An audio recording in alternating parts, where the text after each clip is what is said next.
Parents, क्या आप लोग भी ये जानना चाहते हैं कि सैनिक स्कूल में इस बार क्या क्या चेंजेस हुए हैं? मैं दीपिका आज फिर लेकर आई हूँ आपके लिए कुछ इन्फॉर्मेशन सैनिक स्कूल से रिलेटेड। बहुत सारे पेरेंट्स मुझसे इंक्वायरी कर रहे थे कि मैम बताइए सैनिक स्कूल में क्या क्या चेंजेस हुए हैं, किस तरह से हम अप्लाई करें, डॉक्यूमेंट के रिगार्डिंग, एज के रिगार्डिंग। तो डॉक्यूमेंट से रिलेटेड मैं पहले भी वीडियो बना चुकी हूँ, आप हमारे यूट्यूब चैनल पर जाकर देख सकते हैं।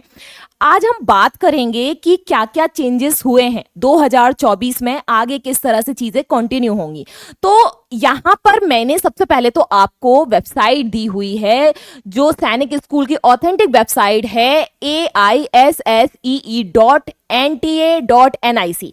इस वेबसाइट पर क्लिक करके यहां इस वेबसाइट के थ्रू आप पूरी इंफॉर्मेशन निकाल सकते हैं सैनिक स्कूल से रिलेटेड। कोई भी चेंजेस हुआ हो तो आप यहां पर जाकर चेक कर सकते हैं। बाकी आप सबको पता है कि एक साल पहले यानी 2023 में हमारे कुछ चेंजेस हुए हैं सैनिक स्कूल से रिलेटेड। जैसे आप पहले एक ही सैनिक स्कूल के लिए अप्लाई कर पाते थे, अब आपके पास ऑप्शन खुल गए हैं।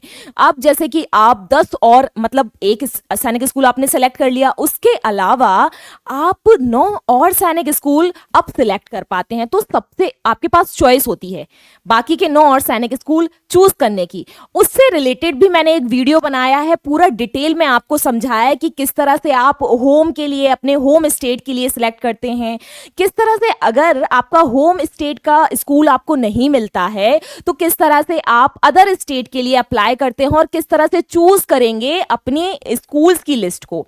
उसके बाद अब जैसे आप सबको पता है कि नए सैनिक स्कूल स्टार्ट हो गए हैं, तो नए जो सैनिक स्कूल स्टार्ट हुए हैं पेरेंट्स, वो 5 नए सैनिक स्कूल हैं। तो ये 5 नए सैनिक स्कूल की का भी आपको ऑप्शन मिलता है। आप 5 नए सैनिक स्कूल सिलेक्ट करेंगे, 10 आप अपने पुराने जो हमारे 33 सैनिक स्कूल हैं आप उनको सिलेक्ट करेंगे।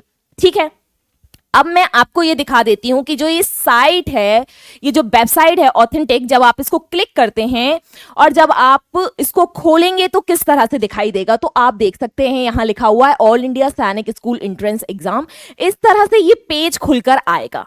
ठीक है, तो यहां पर आपको हर एक अपडेट मिल जाएगी, सारी अपडेट मिल जाएगी यहां पर। इसके अलावा अब हम ये देखते हैं कि अगर कोई बच्चा 6 क्लास में है और अगर कोई बच्चा 9th क्लास में है पेरेंट्स, तो क्या एज रहनी चाहिए बच्चे की।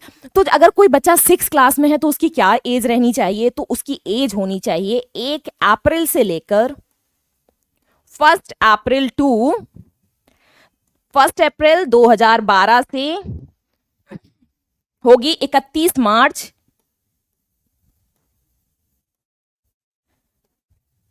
2014। ठीक है, ये तो रहेगी क्लास 6 के बच्चे के लिए। अब क्लास 9th के बच्चे के लिए देखते हैं हम क्या रहेगी। तो क्लास 9th के बच्चे के लिए रहेगी 1 अप्रैल 1 अप्रैल से लेकर 1 अप्रैल 2009 से मार्च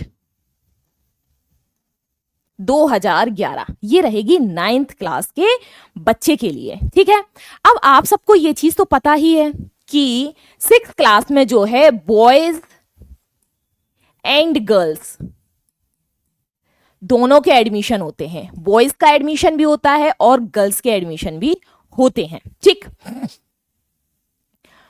वहीं 9th क्लास में जो एडमिशन है वो सिर्फ बॉयज का होता है, गर्ल्स के एडमिशन नहीं होते हैं 9th क्लास में। ठीक, तो ये सब आपको पता है क्योंकि 6 क्लास में जो बच्चे, बहुत सारे बच्चे ऐसे होते हैं जो 6 क्लास में छोड़कर चले जाते हैं, कुछ सीट जो हैं वो बच जाती हैं, तो वो सीट्स मिलती हैं।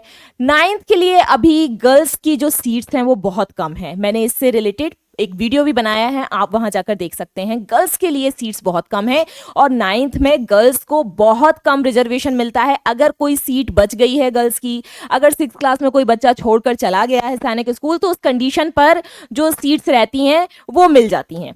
ठीक, अब देखो मैं यहां पहले भी आपको बता चुकी हूं, डॉक्यूमेंट से रिलेटेड एक वीडियो बना चुकी हूं मैं, पर फिर से एक बार बता देती हूं।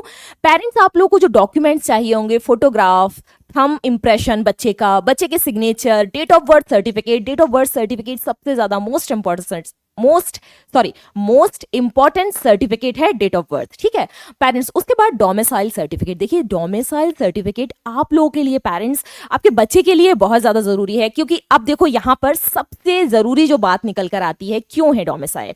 एक तो आप अपने होम स्टेट के लिए अप्लाई करेंगे, वहां भी आपको अपना डोमिसाइल सर्टिफिकेट, आप किस राज्य के निवासी हैं।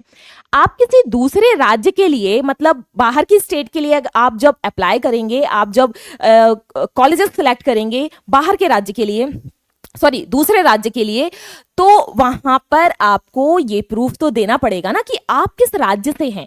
तो पेरेंट्स आपको इस बात का ख्याल रखना है कि अगर बच्चे का डोमिसाइल सर्टिफिकेट नहीं है, यानी आपका निवास प्रमाण पत्र नहीं है, तो आप वो बनवा लीजिए जल्दी से जल्दी, ठीक है। उसके बाद अगर आप डिफेंस सर्विसेज में हैं, तो सर्विसेज में हैं तो आप इसका प्रूफ देंगे। अगर आप एक्स एम्प्लॉय हैं, आपने प्रीवियस एम्प्लॉय हैं आप, और आप रिटायरमेंट ले चुके हैं, आपका रिटायरमेंट हो गया है, तो आप उस चीज का प्रूफ देंगे। उसके बाद बच्चे का आधार कार्ड। तो ये डॉक्यूमेंट से रिलेटेड मैं पहले भी वीडियो बना चुकी हूं, बट मैंने सोचा चलिए आप लोगों को इस वीडियो में भी मैं ये इंफॉर्मेशन दे देती हूं।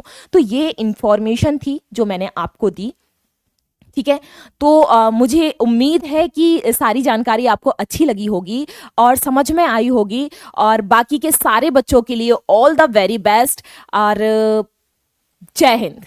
मिलते हैं अगले वीडियो में, तब तक जुड़े रहिए आप एसडी कैंपस के साथ। Thank you so much.